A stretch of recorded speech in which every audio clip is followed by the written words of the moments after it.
Despite a year of efficacy on the three pillars of his candidacy: immigration, the economy, and jobs, there are many who would still claim that the president is inept, he's ineffective, he's incompetent, he's an imbecile. So, it's interesting to see how positions shift slightly so that the narrative people have been proposing still fits the situation. Well, yeah, unemployment is at a record low, but I never said anything about unemployment. I was concerned about women's rights. The continual shift, doing away with evidence that contradicts your hypothesis and acknowledging evidence that confirms your hypothesis. Confirmation bias. It's Psych 100, once again. So, I have a couple questions that are topical this week and I think over the next few weeks. If the president successfully denuclearizes North Korea and assists in the reunification of North and South Korea, is he still incompetent? Is he still ineffective? Is he still an imbecile? It's been 60 years with a line of demarcation at the southern end of North Korea, separating people from their families. I've discussed this before. There's a video on my YouTube channel if you want to check it out. So for the last 60 years, people haven't been able to see their loved ones. And the last three presidents have been unable to make North Korea budge with respect to that line of demarcation.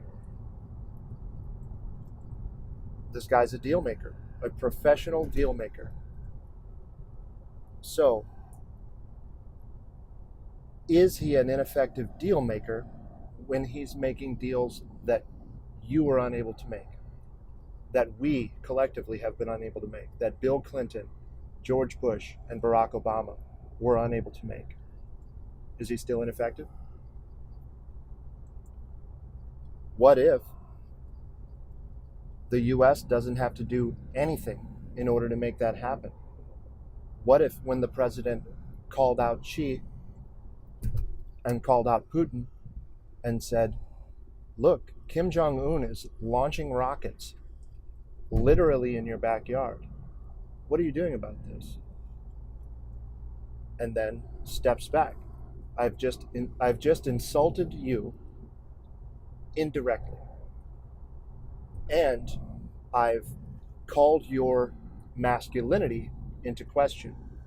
Now, maybe masculinity is toxic in the West, per today's conception, but masculinity is not toxic in those cultures. So I've attacked your masculinity, your ability to be effective as a leader. And what happens? They become effective as leaders. And they start putting pressure on Kim Jong-un. And now Kim Jong-un is making public statements that he's willing to compromise. And he's discussing possible nuclear disarmament. That's incredible. That's incredible. Especially if you believe the media hype over the last year and a half that North Korea was an imminent threat. More of an imminent threat somehow than climate change, which is going to have us all underwater 6 years ago. So, is Trump ineffective? If he is ineffective, what would cause you to believe that he isn't? What sort of efficacy would disprove the hypothesis that he's an incompetent boob? You have to be very clear about what that means.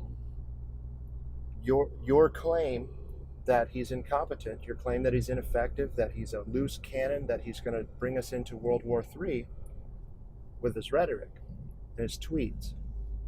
How do you test that hypothesis unless it's clearly defined so as to be falsifiable?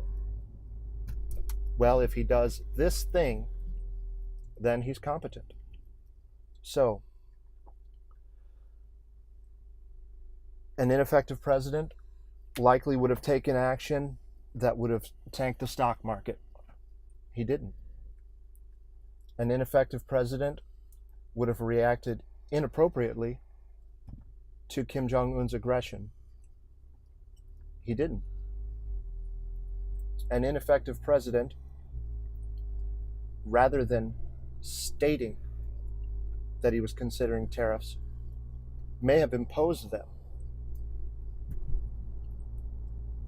And he didn't. So what does an effective leader do? It seems like an effective leader does what he's been doing, using words rather than actions to steer the globe, to steer world powers toward a more desirable end, with the less desirable end being nuclear war, economic, I won't say collapse, strife, whatever that means. That's a loaded word, but economic uncertainty. Uncertainty is what causes market deviations. When you see a lot of chaotic movement in the Dow, when you see a rapid increase in the price of gold, when you see people flooding into Bitcoin, that's market uncertainty. So,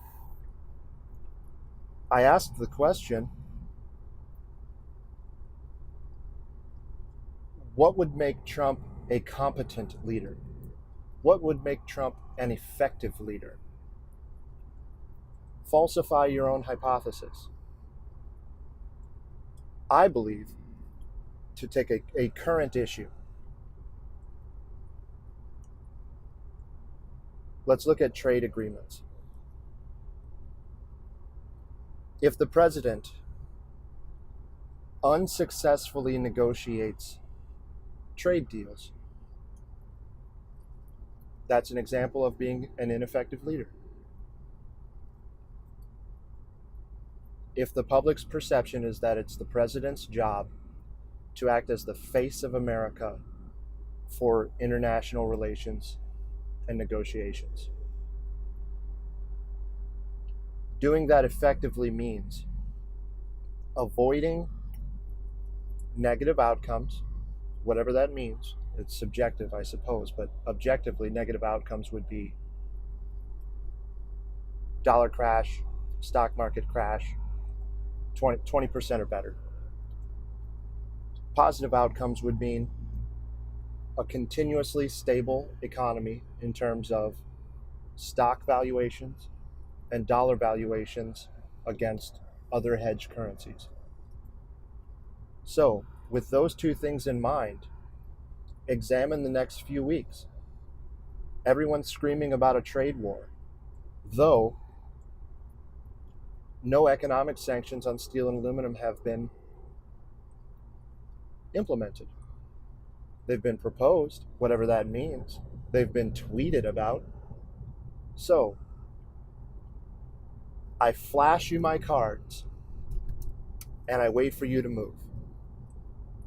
Your move, hopefully I've already anticipated, because I'm playing at a minimum 2 steps ahead. If your next move was one of my predicted outcomes, you're now playing my game. So, what's an effective leader going to do? Maintain a stable economy, maintain a stable Dow Jones Industrial Average, and maintain a stable dollar valuation. What's an ineffective leader going to do? tank the dollar, tank the Dow, and launch a trade war. So what's going to happen in the media? We're going to redefine and selectively interpret what the term trade war means. And I'm going to convince you, regardless of the outcome, that Trump engaged us in a trade war. Define it. Define trade war instead of saying trade war and trying to invoke fear in people for, oh, your cars are going to cost more. Gas is going to go up. All these horrible things are going to happen because trade war, trade war, trade war. Global trade war, loose cannon, finger on the nuclear button. Stop being scared. Start reading the news.